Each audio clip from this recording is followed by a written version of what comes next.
Good morning, Dog Nation. I'm Brandon Adams, and this is DawgNation Daily, the daily podcast for Georgia Bulldogs fans, presented today by Pella Window and Door of Georgia. We're beginning what is really a special week for our organization here. Each year, we've been lucky enough to do our DawgNation cruise. We're on board Utopia of the Seas this week with our friends at Royal Caribbean, and in light of that, we wanted to plan something special while we were away. Now, a little bit like the other week when I was on spring break, there's going to be a mixture of live stuff and, as you might, kind of think of pre-recorded stuff.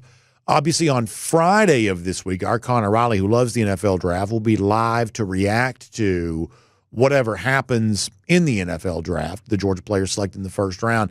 He'll do that with you on Friday morning and throughout the week. If there's transfer portal news, obviously the portal remains open. We'll cover that for you on video as well. But it will not be me in all likelihood or our other DawgNation colleagues who are in the Bahamas this week sailing with Royal Caribbean. But you will hear from all of those folks in a very special way this week. We try to save this, kind of do it once or twice a year maybe. It's our DawgNation Roundtable. In a moment, I'll be joined by Connor and Jeff Sentell and Mike Griffith, and we're going to kick around some of the big issues as it relates to Georgia for the upcoming year, including some topics about the Georgia offense to kick things off here today. I think you're going to really like this. We wanted to kind of save this for post-spring practice. Felt like a good time to do the roundtable. A little bit different than a normal episode of our program, but we're still going to have a good time with it. It is DawgNation Daily, the daily podcast for Georgia Bulldogs fans, presented today by Pella Window and Door of Georgia, and it begins right now. Today's episode of DawgNation Daily is brought to you by Pella Window and Door of Georgia, viewed to be the best. Presented by DawgNation.com. This is DawgNation Daily, the daily podcast for Georgia Bulldogs fans.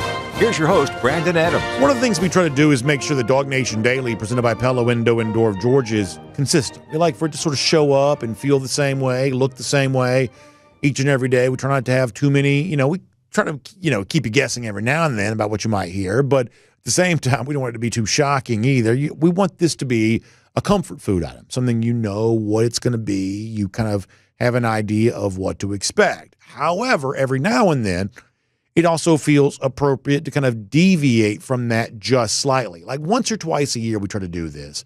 And this week, we're going to kick this off. Many of you know, as we start DawgNation Daily, presented by Pella Window and Door of Georgia today, that we are also beginning our DawgNation cruise today as well. And almost all the DawgNation team heading to the Bahamas, including a stop off at Perfect Day Coco Cay with our friends at Royal Caribbean on board Utopia of the Seas. So we're not here. We're not doing the show live this week. We will be live on Friday. Connor Riley will cover the first round of the NFL draft during this spot at 10 a.m., but not a traditional week for us because it's one of the weeks we look forward to the most, our DawgNation cruise. So because of that, we wanted to do something special, the kind of thing you don't normally get. So in a couple of minutes here, we are going to begin a week of, and by week I mean 4 days worth, Monday, Tuesday, Wednesday, Thursday, today, Tuesday, Wednesday, and Thursday. We are going to begin some DawgNation Roundtable shows. We're in a minute. It'll be me. It'll be Mike Griffith, Jeff Sentell, Connor Riley, some of the voices that you hear a lot around DawgNation. And we're just going to kick around some issues related to Georgia football. We're going to do some stuff around the Georgia offense here in a moment. In fact, as a way of setting up what will be our DawgNation Roundtable in a moment, I want to give you a little bit of a preview of the couple things we're going to talk about. Today, we are mostly going to focus in on the outlook for the Georgia offense. And in a moment, I'm going to ask our people 3 questions as it relates to the Georgia offense. We'll also get into some SEC stuff here in a minute too. But 3 questions as it relates to the Georgia offense. I'm going to ask them, for instance, who Georgia's most important offensive player is going to be. And as I'm saying this to you right now, I have no idea what these guys are going to say. I am curious to hear between the other 3, Jeff, Connor, and Mike, if any or all or what percentage of them will mention the quarterback, Gunnar Stockton, as Georgia's most offensive player. Because here's the thing we'll acknowledge.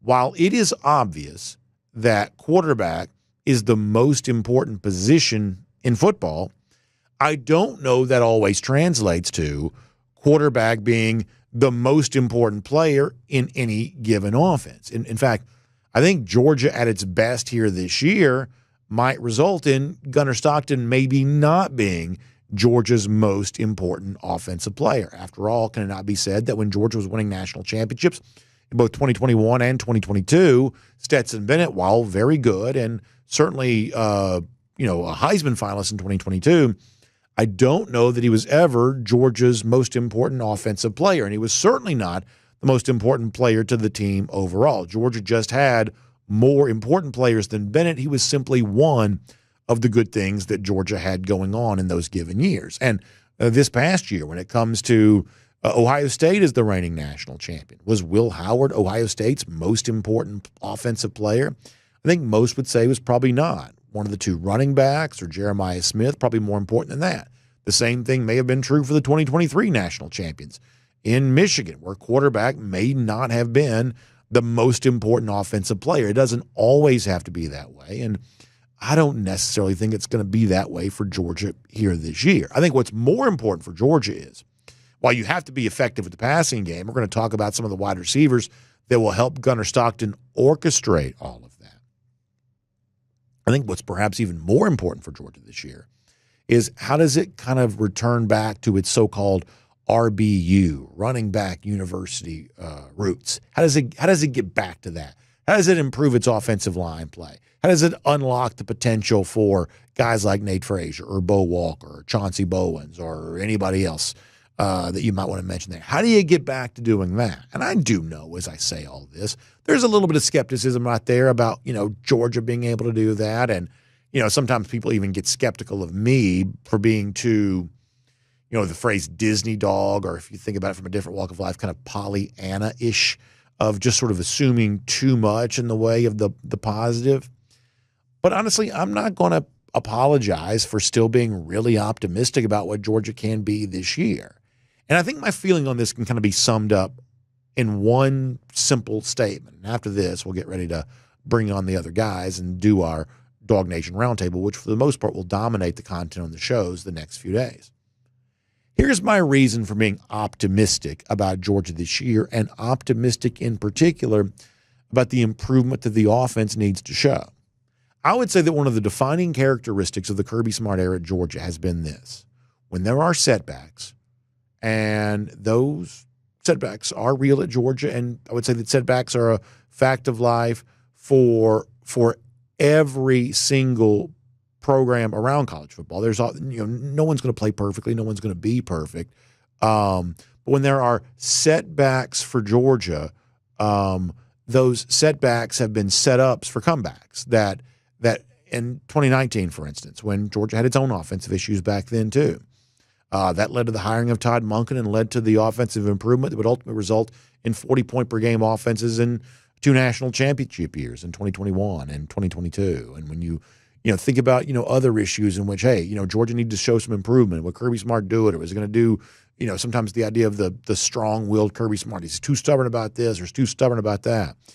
Setbacks for the program have led to comebacks. They've led to moments of stepping up and becoming better. And we've seen enough examples of that through what has now been, 9 years on the job for Kirby Smart. We've seen enough of that to believe that in the future. I can't guarantee it. I won't even try to. But do I believe it can occur? Yeah, you bet I do. And in a moment, our DawgNation folks, Connor Riley, Jeff Sentell, Mike Griffith, they're going to help have the conversation about exactly what it's going to take for Georgia to get that done. My name's Brandon Adams, and this is DawgNation Daily, the daily podcast for Georgia Bulldogs fans. We're presented today by Pella Windows and Door of Georgia. Weird week for us, a little different than normal, but we are still happy to have our friends at Pella Windows and Door of Georgia as a part of the conversation here today. And obviously, springtime of year, for a lot of folks, that means spring cleaning, taking care of their home, and sometimes that leads to a conversation about, hey, is there anything, from a maintenance standpoint that we've deferred around here? Deferred maintenance, one of those things that you can kind of sort of put off for a while, but eventually it comes back to the forefront of your mind again. And I'm thinking specifically about your windows here right now. It's maybe time for you to sort of think about an opportunity to window upgrade and taking advantage of the technology that our friends from Pella Windows and Door of Georgia are putting on display each and every day. And many of you have experienced this. You've visited them, their experience center in Duluth, or here down the road from where we've been doing our shows in Dunwoody. You've also seen them at the various festivals around town that they've been a part of. We had a chance to hang out with them at the Atlanta Home Show recently. Pella Window and Door of Georgia, active, out and about a lot, and I love the chance to interact with them in a situation like that, because for people who are ready to upgrade their windows and kind of find out the option that's out there for them, when you put your hands on the product, when you feel what makes it different, when you see it in action with your own eyes, well, I just think you're more educated about that process. And one of the Pella experts is able to kind of walk you through all the options you have. Installation, financing if you'd like to have that, all the various options that are available to you.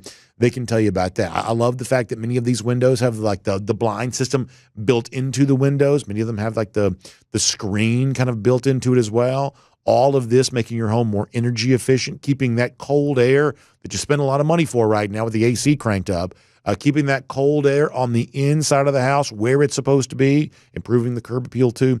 That's what our friends from Pella Window and Door of Georgia are all about. So I want you to find out more online today. You can hit them up, their website, PellaGA.com/DawgNation.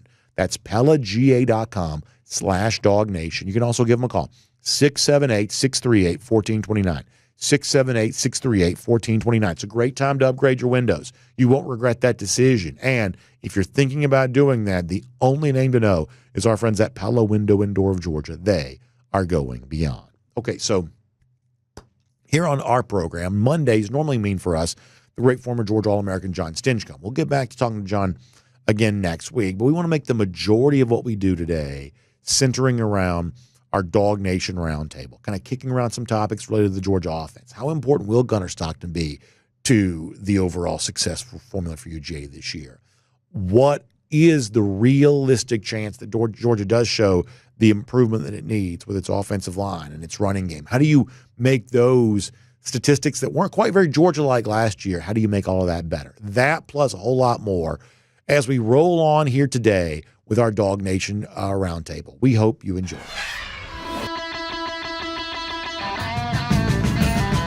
From Athens and across the SEC or wherever the recruiting trail may lead, here's a DawgNation.com insider. And here on DawgNation Daily, it's one of the best, most well-received things we do during the year. It's our DawgNation Roundtable. Great time to do it.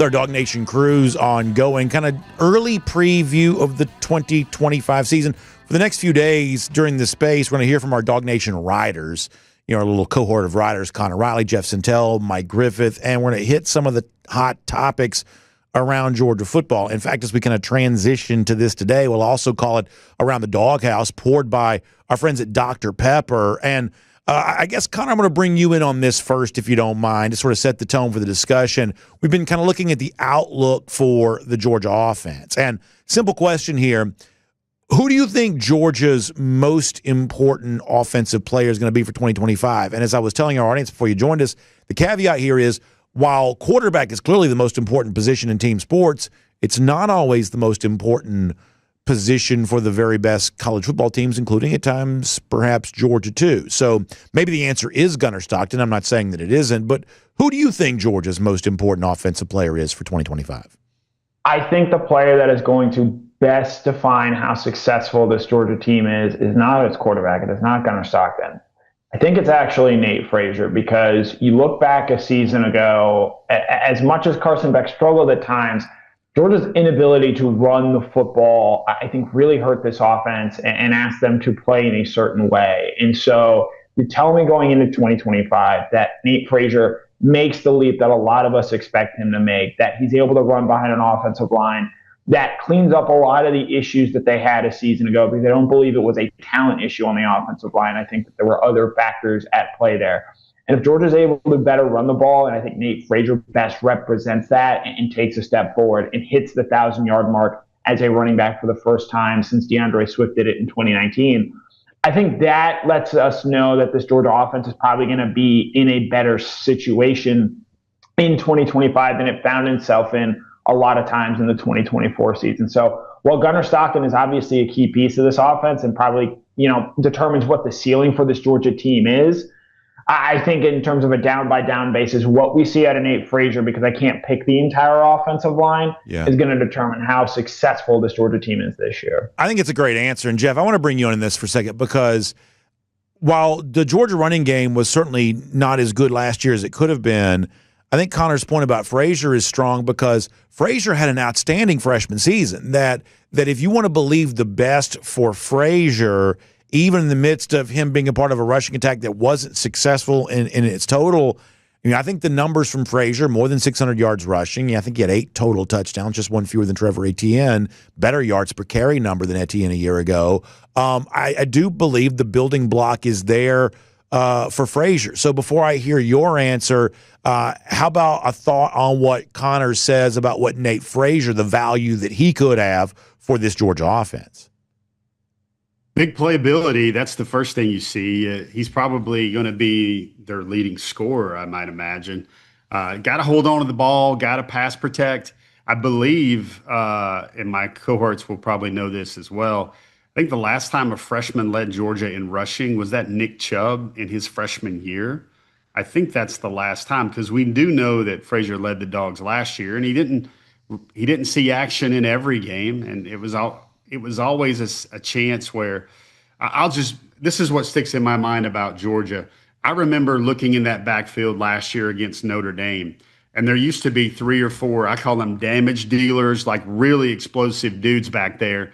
And really last year when Etienne was sidelined, it was really just Frazier. And I think Frazier has to loom even larger, and he needs to find some more complementaries to his game as well. How about your answer? Who is Georgia's most important offensive player in your mind? Hey, I better say the same answer. Otherwise, Connor's going to keep the receipts and throw them out here at me.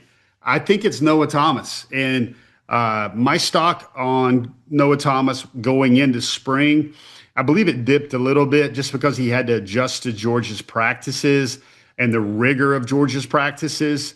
But I think what's going to happen with Noah is he is going to be a worrisome for coverage and coordinators. He is going to be a source where you've got to dictate guys his way when he's flanked out wide. I think that's going to open things up for Georgia's slot receiver.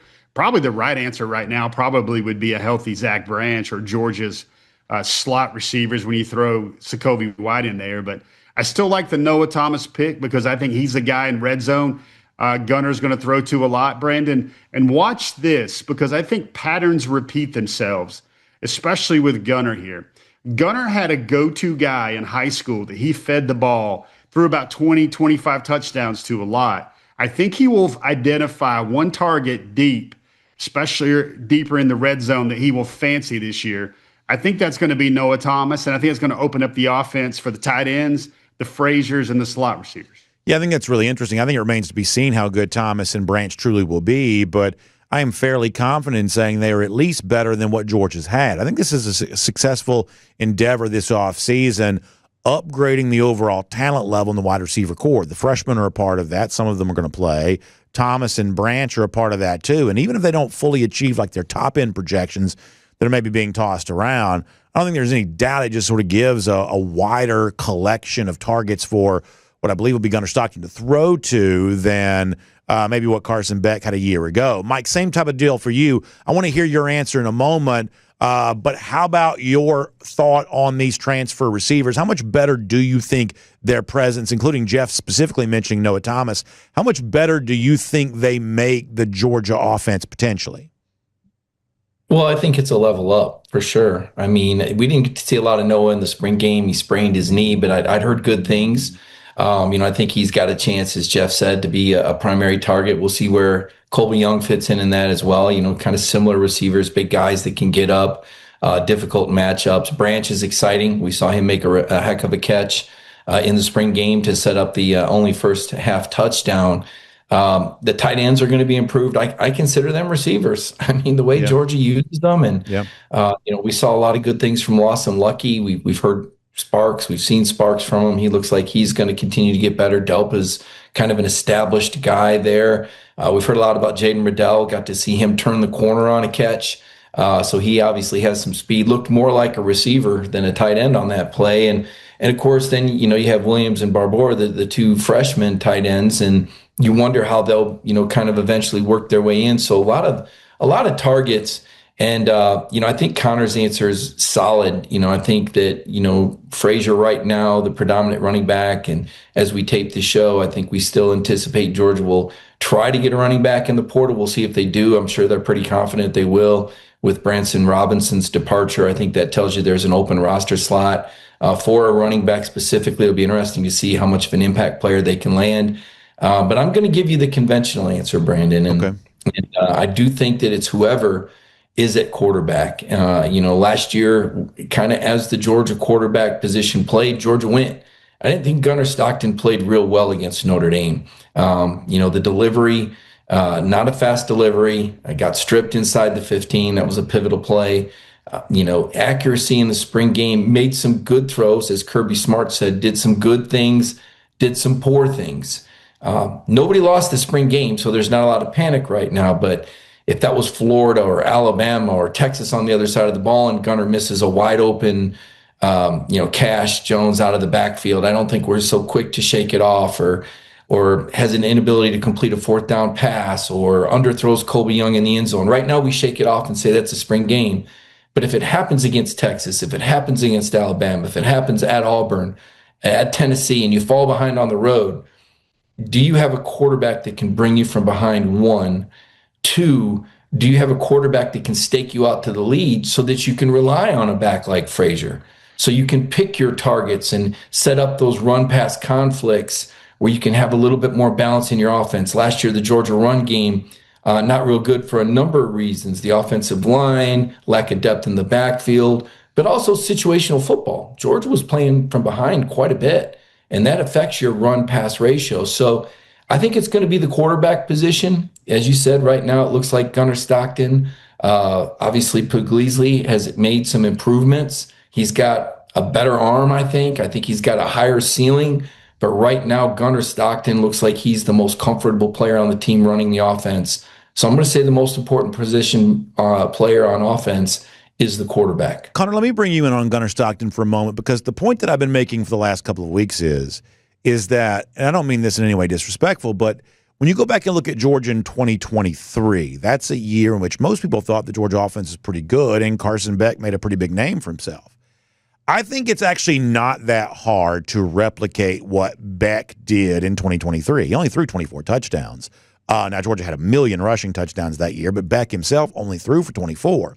Yards per attempt, 9.5. That's a good number compared to the national average, but it's not an impossible number for Georgia. They've had numerous quarterbacks exceed 9 yards per attempt in the Kirby Smart era. So I certainly don't want to make it sound like it's going to be easier for Gunnar Stockton than it's going to be, because I've been saying the entire time, people need to be patient with him.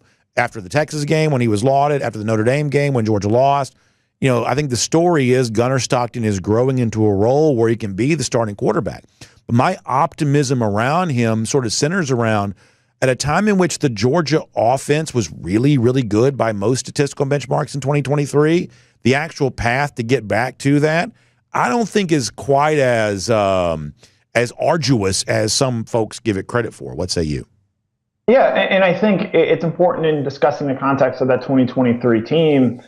It was because of the talent around Carson Beck that offense flourished in the way that it did. They had Brock Bowers. They had Ron McConkey. I don't know if they have someone of that caliber, certainly of a Brock Bowers caliber, but a lad level in terms of what he did collegiately on this team this season. But they've got, I think, a better skill set around the quarterback, at least the skill position players, than they did a season ago. I think Jeff hit the nail on the head with what they have in Noah Thomas, with what they have in Zachariah Branch. I think the easiest positive you can take away from G-Day is what those veteran receivers who are back for a second year, a Colby Young, a Dylan Bell, London Humphreys, even Jacoby White late in that G-Day game, showing an impressive connection with Gunnar Stockton there. I think if the weapons around Gunnar, who I believe will be Georgia's starting quarterback, I'll say that, I think that if they're able to help Gunnar out, you can include the tight ends in there as well. I think that's where you can see this offense maybe return to what it was able to do in 2023, whereas in 2024, they put way too much on Carson Beck's plate, and I think Carson Beck pressured himself into believing that he had to do more than he necessarily had to for Georgia last year. I think it showed up in the Texas game. I think that very much showed up in the Florida game.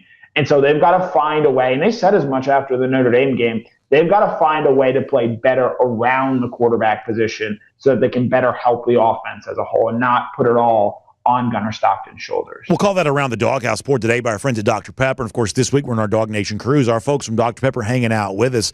But you don't have to be in the Caribbean to enjoy the rich, one-of-a-kind flavor of Dr. Pepper. In fact, it goes great with whatever you're doing. So as you're at your local Kroger or wherever you're doing your grocery shopping, make sure you pick up that delicious Dr. Pepper, whether it's Diet Dr. Pepper, which is probably my favorite, Dr. Pepper Zero Sugar, or how about the brand new Dr. Pepper Blackberry flavor and Dr. Pepper Blackberry Zero Sugar. Great time to try all of the various varieties of Dr. Pepper. It's wonderful, wonderful this time of year. So when it comes to DawgNation Daily, it's a pepper thing. We love Dr. Pepper. Glad to have them as a part of Around the Doghouse. We're also off and running here with our DawgNation Roundtable. A lot of fun. Let's move on to the next topic I want to address as it relates to the Georgia offense. And Mike, I'll let you kick this one off, and extra points for you if you can mention someone who's not a freshman, because I did want to focus on some of the freshmen a little later on this week. But obviously, if Georgia is going to get the offensive improvement we think that it needs, then you're going to have some guys step up and introduce themselves to the national audience to play better than maybe they've played before, or maybe play well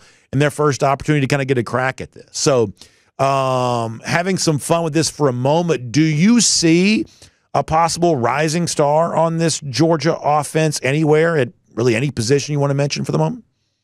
I think there's going to be several of them, but most notably, I think Lawson Lucky. And, he's already flashed enough that I think he's already kind of a rising star. But in terms of the national narrative and being a household name, I don't think a lot of people outside of Georgia could really identify him other than just being on the team. But I think he's going to be the kind of guy you're going to see on the SportsCenter highlights. I think he's going to be a go-to guy. Wouldn't be surprised to see him approach, maybe Brock Bowers' numbers in certain games. Now, I don't think he's Brock Bowers. Again, Connor makes the point that we're not going to see another one of those at Georgia or anywhere else for another 10 years. I mean, Bowers he's amazing. He proved that in the NFL with 3 different quarterbacks on a bad football team. But I saw the connection that Gunnar had with Lucky. He stepped up and just fired a strike, and Lawson made the catch. And I think he's reliable. I think he's tough. I think he's been a work in progress. I like everything about him. The head coach trusts him. The quarterback trusts him. He's got skill. He's got running ability after the catch. He blocks well enough that he can be a conventional tight end when needed. So that means he's going to be on the field a lot. So if I was going to circle one guy that I would say would be a household name off of the Georgia offense by the end of the year, maybe Frazier. We'll see what kind of competition comes in the backfield for him and how he carries the ball in terms of securing it. But right now, I'd put my money on Lawson Lucky. That's my pick for the offensive rising star. Connor, let me give you a quick follow-up on this, because I will say, to go along with what Mike just said, the player that I probably changed my outlook the most on over the course of spring practice was Lawson Lucky. Some of that's based on behind the scenes rumor and innuendo. Some of that was based on a couple of nice catches on G-Day. I definitely have elevated him in the depth chart of my mind after spring practice to a higher level than where he was before spring practice began, which is not to say I didn't think he was a good player.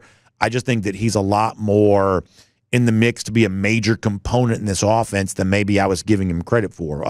Would you agree with that? Absolutely. This is a guy so let's go back to the spring of 2023 when Lawson first got on campus. He was tearing it up, had an awesome spring. I don't know how many freshmen, and I would maybe even include Brock Bowers in this, have done what Lawson did in his first spring. And then he has this ankle injury that he has tightrope on, and it takes him a long time to heal and recover from that.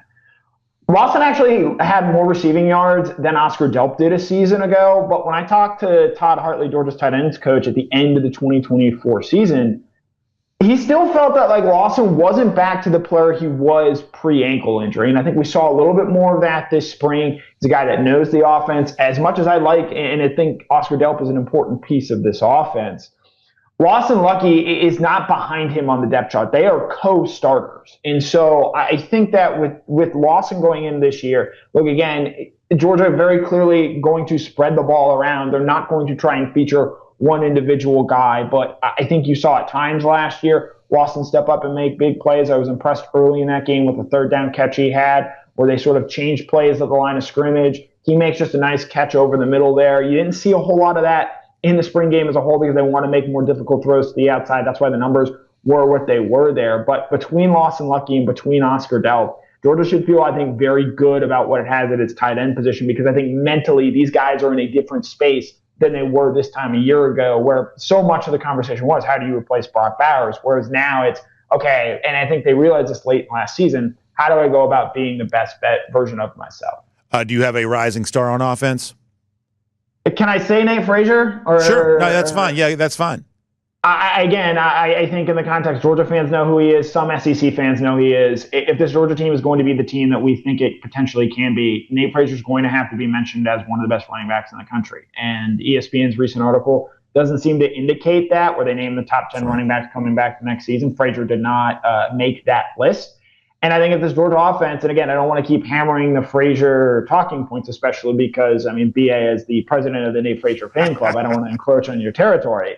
I just think that this guy needs to become a nationally known name. I'm not saying he has to have a Nick Chubb in 2014 type season, but he's a guy that I think needs to be recognized as maybe the best running back in the SEC and one of the best running backs in the entire country. I believe he's got the talent to do that. We'll see if everything comes together and he's able to do that this coming season. Yeah, I've said it plenty of times. I don't quite think the comp for Frazier is Nick Chubb. I believe that Chubb is the second best running back in Georgia football history.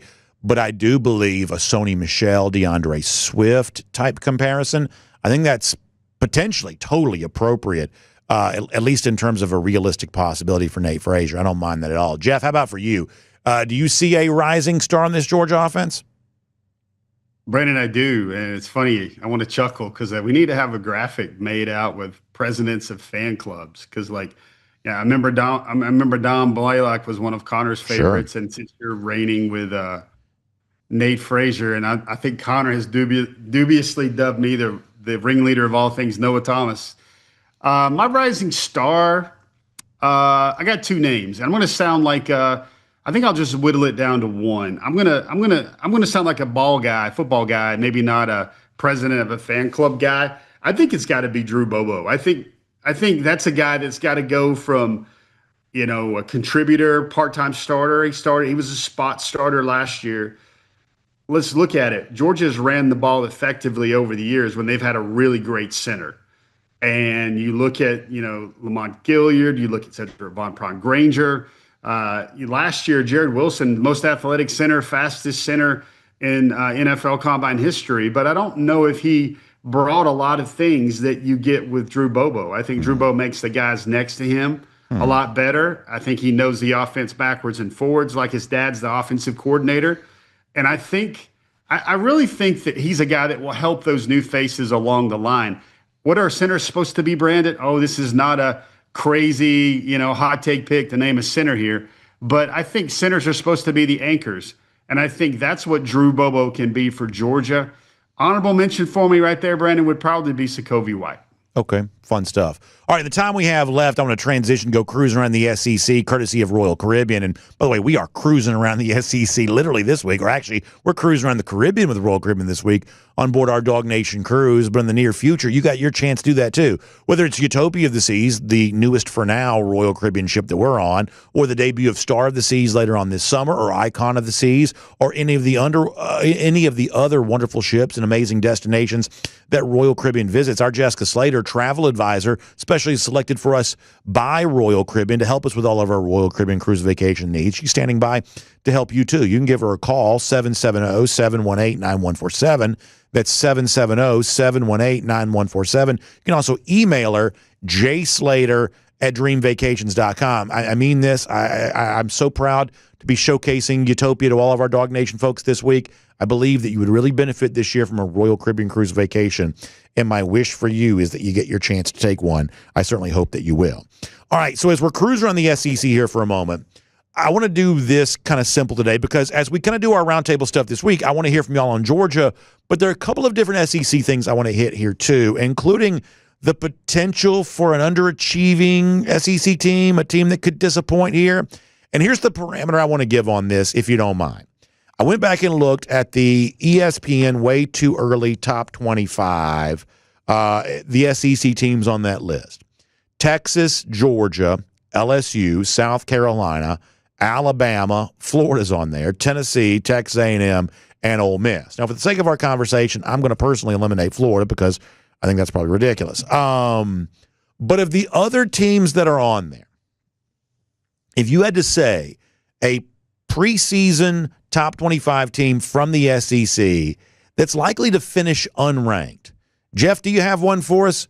Who would you say from that group most likely to disappoint, perhaps likely to finish unranked, despite the fact they're not really thought of that way right now?